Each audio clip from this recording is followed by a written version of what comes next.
আবারও কন্টেইনার ভর্তি পণ্য নিয়ে চট্টগ্রাম বন্দরে ভিড়তে যাচ্ছে পাকিস্তানের সেই জাহাজ। আগামী শুক্রবার এমভি ইউয়ান জিয়াং ফাজং জাহাজটি বন্দর জলসীমায় পৌঁছানোর কথা রয়েছে। চট্টগ্রাম বন্দরের তথ্য বলছে, এবার জাহাজটিতে আনুমানিক 825 একক কন্টেইনার রয়েছে। এসব কন্টেইনার নামিয়ে অন্তত 1200 একক কন্টেইনার নেওয়ার পরিকল্পনা রয়েছে শিপিং কোম্পানিটির। তবে জাহাজটি বন্দর জলসীমায় পৌঁছানোর পর সঠিক হিসাব পাওয়া যাবে। খোঁজ নিয়ে জানা যায়, দুবাই ভিত্তিক কন্টেইনার জাহাজ পরিচালনাকারী সংস্থা ফিডার লাইন্স ডিএমসিসি একটি কন্টেইনার জাহাজ দিয়ে নতুন এই সেবা চালু করেছে। বাংলাদেশে কর্ণফুলী লিমিটেডের সহযোগী প্রতিষ্ঠানে রেজেন্সি লাইন্স লিমিটেড এই সংস্থার বাংলাদেশের স্থানীয় প্রতিনিধি হিসেবে যুক্ত হয়েছে।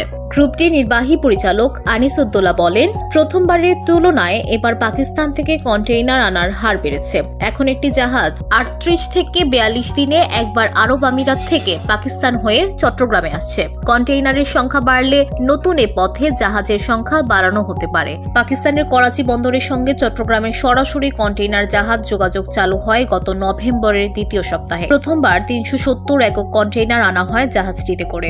এর মধ্যে পাকিস্তান থেকে আনা হয় 297 একক কন্টেইনার, বাকিগুলো সংযুক্ত আরব আমিরাত থেকে।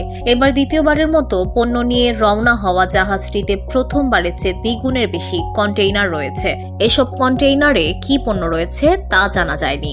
শিপিং কোম্পানি অনলাইনে আমদানি পণ্যের বিস্তারিত বিবরণ জমা দেওয়ার পর জানা যাবে এবার কি কি পণ্য রয়েছে। শিপিং কোম্পানি সূত্রে জানা গেছে, মূলত পোশাক শিল্পের কাঁচামাল ও রাসায়নিক খনিজ পদার্থ ও ভোগ্যপণ্য এসব পণ্যই পাকিস্তান থেকে আনা হয় কন্টেইনারে। এবারও জাহাজটিতে এসব পণ্য থাকতে পারে।